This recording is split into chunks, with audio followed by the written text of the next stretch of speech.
Hello and welcome to Norwood News. Today is Friday, October 27th, and I'm your host, Kristen McDonald. It is great to have you with us as we end another week here in Norwood. This week on Norwood News, Fantasy Footsteps returns. Officer Baguma has some Halloween safety tips. But first, tragedy struck on the tracks earlier this week. Chief Brooks has the details. Hi, I'm Chief Bill Brooks of the Norwood Police Department. I'm here at the train depot stop for the commuter rail to talk a little bit about a tragic death that occurred here yesterday morning on the midnight shift. We received a call at about 4:40 that a person had been struck by a commuter rail train between the depot station and the central station. Our units responded, Norwood Fire responded, and what happened apparently is that an outbound train struck a person, a man, between the depot stop and the central stop. Man was in the middle of the track bed at the time that he was struck, and so that did delay the commute that morning for people who were taking the commuter rail. NBTA had to really shut it down, slow it down, because we were working within the area. We had police activity out here. In a case like that, deaths that occur outside hospitals, as you probably heard me say before, are investigated by the Norfolk District Attorney, specifically his state police unit, working closely with our detectives. In a case like this, the Transit Police Department also plays a role, and their detectives responded and assisted with the investigation. So there's the scene work that we did with those other two agencies, and then when that was complete, the Office of the Chief Medical Examiner, of course, takes over. The investigation, as I speak to you today, the very next day, it's still underway. So the determination will be for the District Attorney, the police, the Office of the Chief Medical Examiner to determine manner of death and cause of death, and that investigation is still ongoing. I can tell you that the gentleman who was struck was a Norwood resident, 55 years of age. His family obviously was notified as soon as we could identify him and make the notification. Well, these are tragic events. It is worthwhile to just talk about if you're out around the railroad tracks. It's actually unlawful to be on railroad property. It's trespassing, but people do walk along that area. If you're walking by the side, that's one thing. You want to really be off railroad property, and of course you don't want to be on the track bed at all. There's just dangers there. And although you think you'd hear the train coming, that's not always the case. Sometimes I see people walking around with earbuds, and then you decide to cross a track or something, and you wouldn't necessarily hear what was coming. So, tragic event. Our officers on the midnight shift we're here to handle it, as were our detectives, transit police detectives, and state police attached to the Office of the Norfolk District Attorney. NCM recently took a tour around the construction site at the new Norwood Hospital. Hospital President Dr. Sal Perla provides an update on the construction status. This is a complex construction project, and there are going to be gaps in between mechanical, electrical, plumbing, exterior, interior, and I know we all want this building up and running yesterday. No one wants that more than we do. We're working really hard with Suffolk, all the subs, to make sure that the schedule is tight. We're working with our team. We have an amazing CREF team, corporate real estate and facilities here, along with Suffolk, to make sure that our timelines improve and that we do everything we can to make sure as much activity happens safely and within all of the scopes and rules and regs. We are focused on the building envelope. So we want to enclose the envelope, get the roof done, so that we can prepare for the upcoming weather season of the winter. We have the exterior framing and sheathing, which as you can see, and as we go around, you'll see more of it on the back side. They're working their way from the back towards the front. In addition to the envelope is some of the MEPs, the electrical, mechanical, and plumbing, which is basic infrastructure for our facility. When Norwood News returns, Officer Baguma has some safety tips for trick-or-treaters. Fantasy Footsteps returns, and Ron Marshalsea has the latest in sports.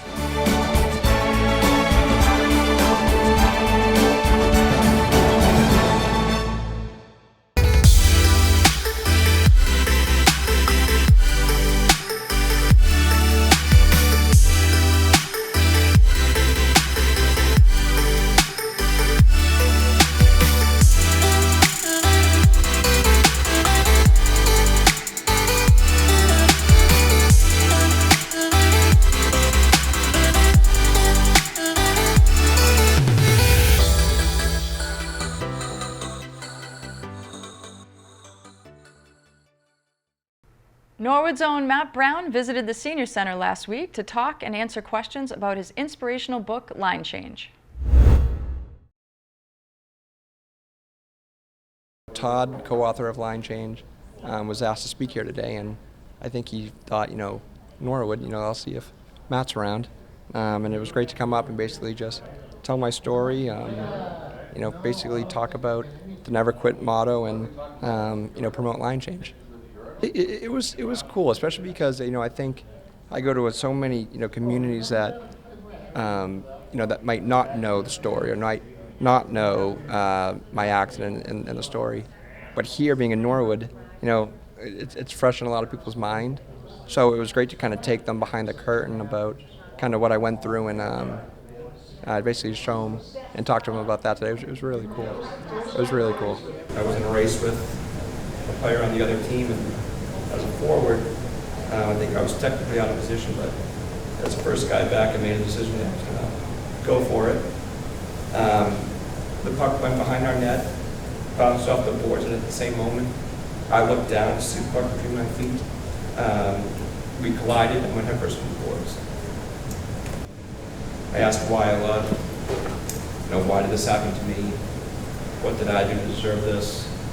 And I was lucky that just as I was hitting my lowest point, right when I was thinking I wasn't going to be able to do it, that revolving door of family, friends, and messages from around the community and from around the world really started to make their way to my bedside, and I realized as tough as this is going to be, I'm not going to go through it alone. Yeah, I think the main piece of advice, especially in today's world, is that, all of us are going through something.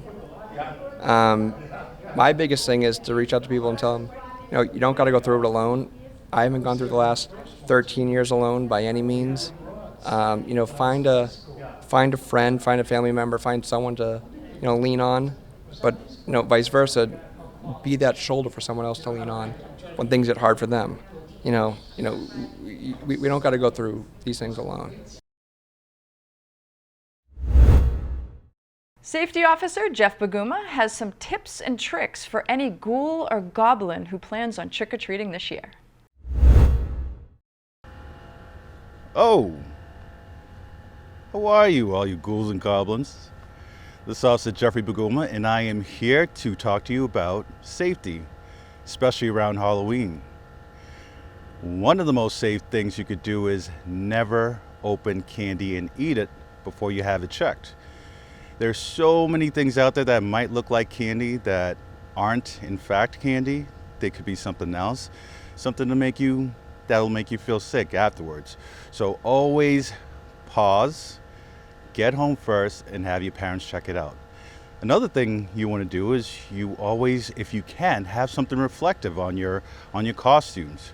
There's so many cars out at Halloween, and you have trucks such as fire engines, which are so high and they won't be able to see anybody who's shorter than, let's say, 5 feet.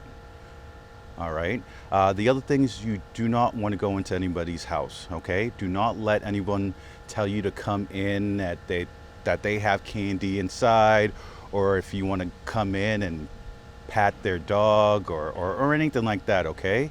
You always have to know that during Halloween, all the people you see outside are strangers, if they're not your friends and family that you could identify.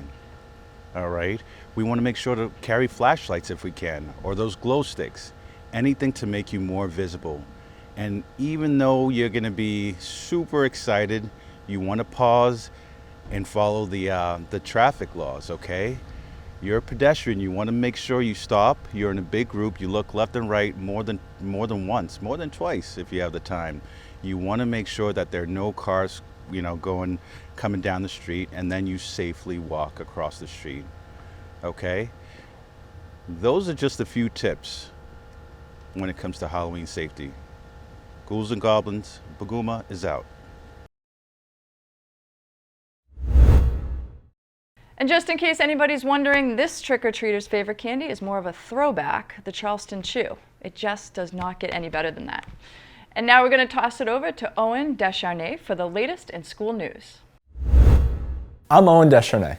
and there were a lot of fun fall events in our schools, so let's get right to it. In Norwood High School news, this week was Spirit Week, and the themes this year were very current.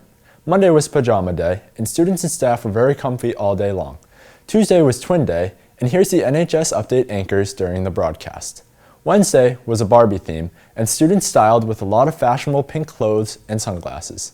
Throwback Thursday was a throwback to another time, another year, or another decade. And the theme on Friday was Taylor NFL. Students got into Swiftie Kelsey's spirit by either repping their favorite NFL team or their favorite Taylor era. Special thanks to social studies teacher and student council advisor Kate Curtin for organizing this week. The Coakley Middle School is having a fundraiser at the Chateau restaurant on Thursday, November 30th. Stop by for lunch, dinner, or takeout, and the Coakley will receive 20% of the total sales. You might see me there because I'm a big fan of their chicken parm sandwich. At the Balch School, families, friends, and even the Norwood Police had their fun Monster Mash. It was a great turnout, and Principal Diane Ferreira would like to thank Balch alumni Joe Spadorsha for getting all the kids dancing. At the Callahan School, there were plenty of students dressed up and smiling in the hallways. Here are a few students getting ready for their school picture.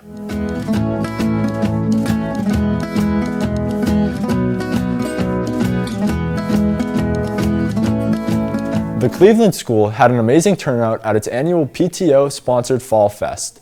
The fest featured an array of games, food, dancing, and costume attire.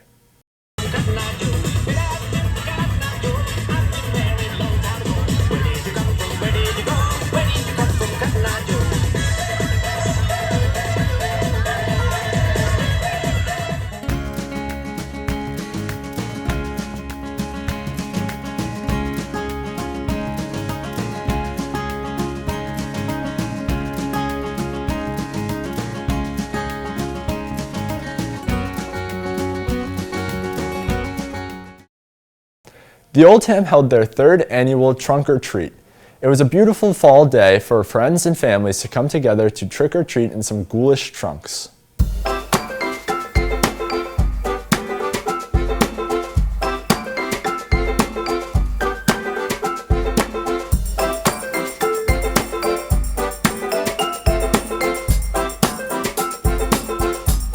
Over at the Prescott School, Discovery Kitchen paid a visit during the lunch block to promote healthy eating habits. Students learned about pumpkin life cycle and all the fun flavors pumpkins can bring to fall dishes, as well as the benefits of pumpkin seeds. The Discovery Kitchen staff made a delicious treat called Outrageous Pumpkin and Cranberry Overnight Oats. Students got the chance to sample this tasty treat during lunch. A recipe card was shared with students in addition to a pumpkin patch coloring page.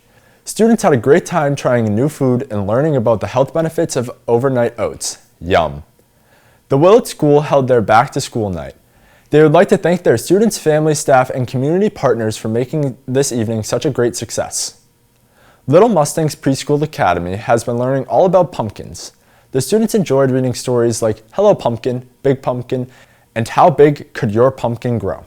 The children explored the inside and outside of a pumpkin while coming up with a variety of describing words such as sticky, slimy, and bumpy.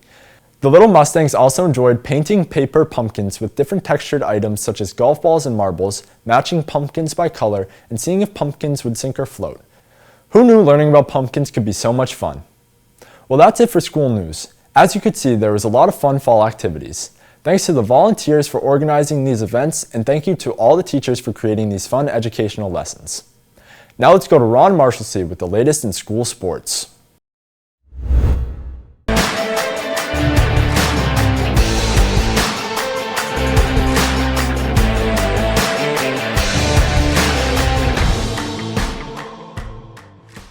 I'm Ron Marshalsea, and this is your Sports Update. The football team took the short trip over to Westwood last Friday night and could not come out with the win. But Jack Dwyer did manage to do some damage, scoring 3 touchdowns on the night. As of the morning of October 24th, the Mustangs fell in the power rankings, but not far. They now sit at number 4 in the D4 rankings and are going up against Hopkinton, who sits at number 19 in the D3 rankings. The Mustangs host the Hillers this Friday night, kickoff at 7 o'clock. The field hockey team is now 16-1 with a 2-1 win over Westwood and a 5-1 win over Medfield.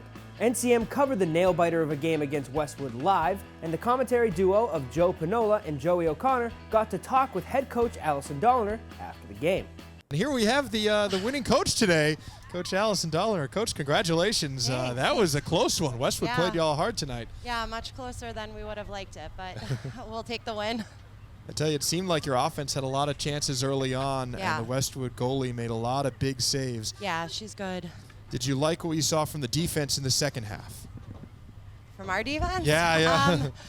They were, they played hard. There were definitely, I think, all around that fourth quarter, there were a few mental mistakes. I'd rather us get them out of the way now, though, instead of next week when the tournament starts.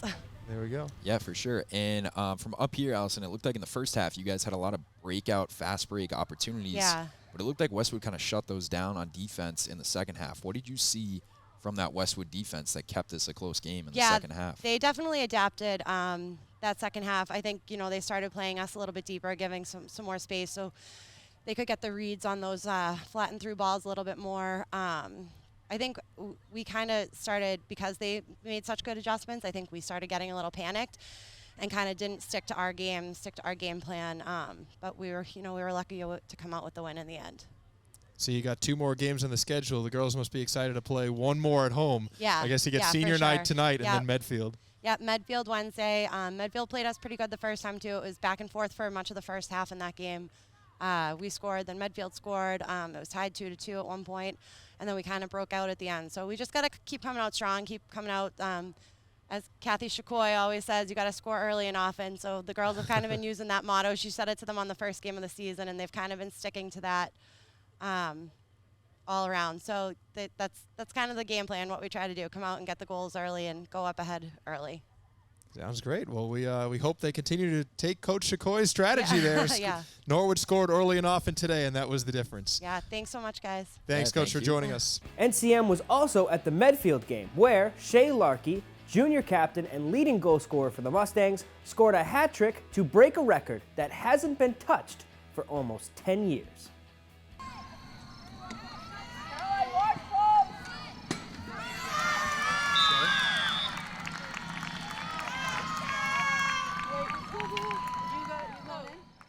With this goal, her 35th of the season, Larkey broke the NHS single-season scoring record. She scored another before the game was over to complete the hat trick, and she still has one more regular season game left. After the game, Larkey describes what the record means to her. To me, it means a lot because it means I could really find the back of the net this season and help my team win some games, but it's really cool that we all did it together and we have a winning record. Well, I knew I was getting up there. I didn't have no clue what the record was, but I was not expecting that. It just makes me feel really good because I know that last year was a rebuilding year, and this year we were able to really bring everything that we had as a team and make something happen out of what we had. We're going to playoffs very soon, and we are going to make some stuff happen and hopefully go very far. Maybe state championship, that's maybe in the pictures, I hope so. Other goals in the Medfield win came from Morgan Nauman and Emily Spadorsha, and with that win, the Mustangs are officially TVL champions and have gone undefeated against TVL teams this season. They have just one more game before the playoffs start, and they will be at Canton Friday the 27th at 3:45. The girls soccer team took on Hopkinton and Ashland this past week, but did not get wins in either game. They look to get back in the win column with their last 2 games, both away. They'll be at Westwood on the 26th at 6 and at Medfield on the 30th at 6:30. The boys soccer team also took on Hopkinton and Ashland this past week, but did not come away with wins. Their last 2 regular season games will be against Westwood on the 26th at 4 at home and against Medfield on the 30th at 6, also at home. Both cross-country teams will be running at 10 a.m. with 10 other teams at the Coakley course this Saturday, the 28th. The volleyball team went to Norton to face the Lancers and got back on the bus with a 3-0 victory, and Julia Alves and Isabella Morgan both stepped up for the Mustangs.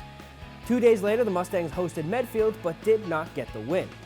Their final game of the season will be at Sharon Thursday, October 26th at 5 o'clock. And as of October 24th, the Mustangs sit at number 28 in the D2 Power Rankings. And that is all I have for this sports update. I'm Ron Marshalsea, and Norwood News will be right back after this break.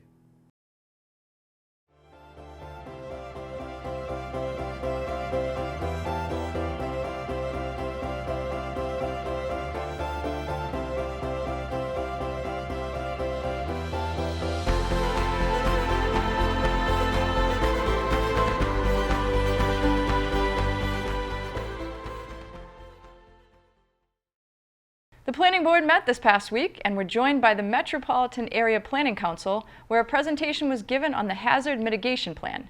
Sarah Dixon also gave a presentation about the new Section 3A law, which is an amendment to the State Zoning Act that requires municipalities located near public transportation to legalize multi-family housing. The Board of Selectmen met this week and were joined by a member of the Sustainability Commission. An informational presentation was given about Black Earth, curbside composting pilot program. The discussion focused on how the town of Norwood can increase the amount of composting, which could potentially reduce waste by up to 40%. The school committee met Wednesday night at the Savage Center. There were a lot of reports and updates, from the budget to date quarterly report to the Finance Commission meeting update. Dr. Thompson delivered his superintendent goals update as well as the DESE comprehensive review, and progress was made on the timeline for the superintendent search. The committee meets again on November 15th at 7 p.m. The Morrill Memorial Library hosted the League of Women Voters on Monday night. The League was excited to have Fire Chief Tim Bailey as their guest speaker to help promote engagement between the community and government officials. I am a graduate of the Mass Fire Academy's Chief Fire Officer program. I graduated from that in 1997. I have an associate's degree from Massasoit Community College, also in 1997. I always try to go to the Fire Academy to further my education, and I take whatever classes I can get locally and abroad to further my knowledge and bring it back to the town. It's been very welcoming being here in the town of Norwood. Everyone has been fantastic to me. Residents, the townsfolk up at the town hall. I'm involved in a lot of different committees, and it's been very rewarding and helpful to me as an outsider coming in to get up to speed very, very quickly of how things operate. So thank you to everyone that has made that experience very rewarding for me. Your Town at Work, hosted by Jerry Slater, highlights town and school departments and the people in those departments. On the next episode, Jerry sits down with members of the recently reinvigorated Community Development Department. One of the things I know that was mentioned before is kind of the cross-training aspect.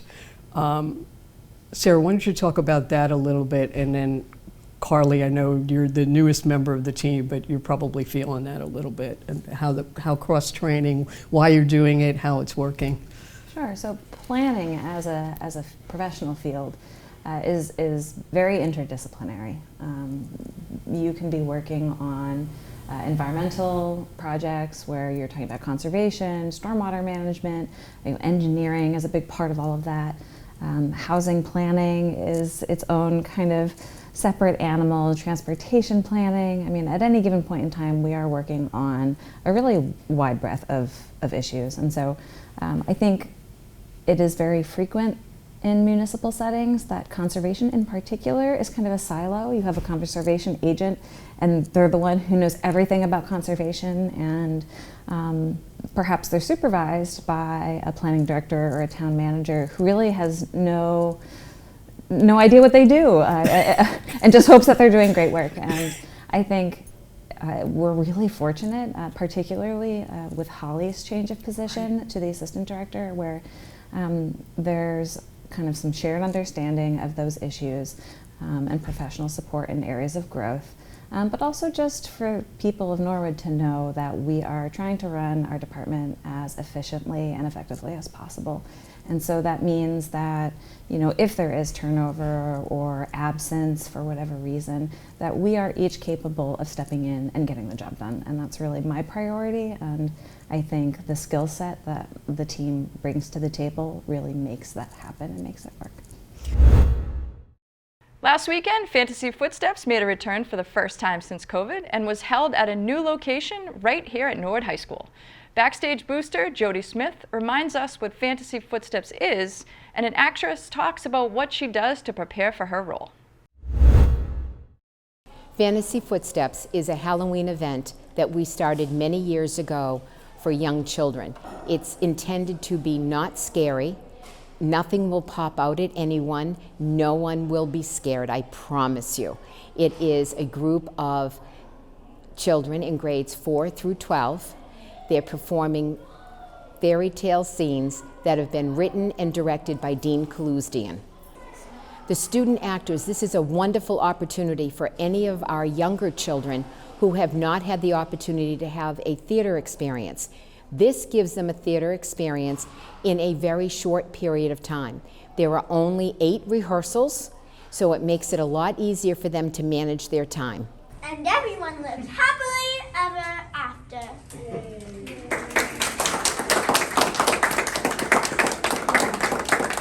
I would love for the audience to take away that these children have worked super hard and that the younger children enjoy the fairy tale scenes, which a lot of times they've never heard. So my hope is that this will kick off their Halloween season and enjoy it. To prepare for Fantasy Footsteps, you sort of do the basic theater warm-ups like bah, bah. But you also sort of like get to know what your character like wants. Me, I'm the gingerbread man. Stop him, Gerald! He's going to wrinkle the curtains! And like Dean's been like a huge help with like everything, no matter how short the plays are. And it's also like knowing like that I didn't watch Fantasy Footsteps when I was really little, and I saw all these amazing actors who like, even if their character was like, it didn't have a lot of lines, they always like put so much effort into it, and that really inspired me. Every day, nobody likes a wrinkly curtain. I'm doing this mostly because of the people. I love my director, and I love all the people that helped. And I absolutely adore all of my, like, the younger actors and the older actors. The younger actors are just so cute, and they're so nice to watch people, like, sort of come out of their shell. And then the older kids are the ones that help you come out of your shell. Drops, I've had 2 beautiful dresses made just for the 2 of you. Yippee! I hope that the audience is able to just like forget about whatever's going on. Like there's so much terrible things happening in the world right now. Like even the adults who sort of like, they grew up, they sort of lost like their child fantasy. Maybe they can like go back and like remember what it was like to just be a little person dressing up in costumes and watching theater productions. Veterans Day is just around the corner. Learn how you can participate in this annual Norwood tradition. A reminder that Veterans Day will be held on Saturday, November 11th, 2023. At 8 a.m., a Veterans Recognition Mass will be held at the St. Catherine's of Siena Church on Washington Street. At 9:30, parade units will arrive at the Balch Elementary School. At 10 a.m., the parade will step off from the Balch Elementary School and travel up Washington Street to the town common. And at about roughly 10:45 a.m., the ceremonies and observances will begin on the town common. And as a reminder, the parade and ceremonies will be broadcast live on the NCM Community Channel and live streamed on the NCM website at norwoodcommunitymedia.org. Well, that's all for Norwood News. To stay up to date with Norwood Community Media, follow us on Facebook, Twitter, and Instagram. We're going to leave you with a list of upcoming events happening in Norwood during the month of November. As always, thank you so much for watching. Have a great weekend.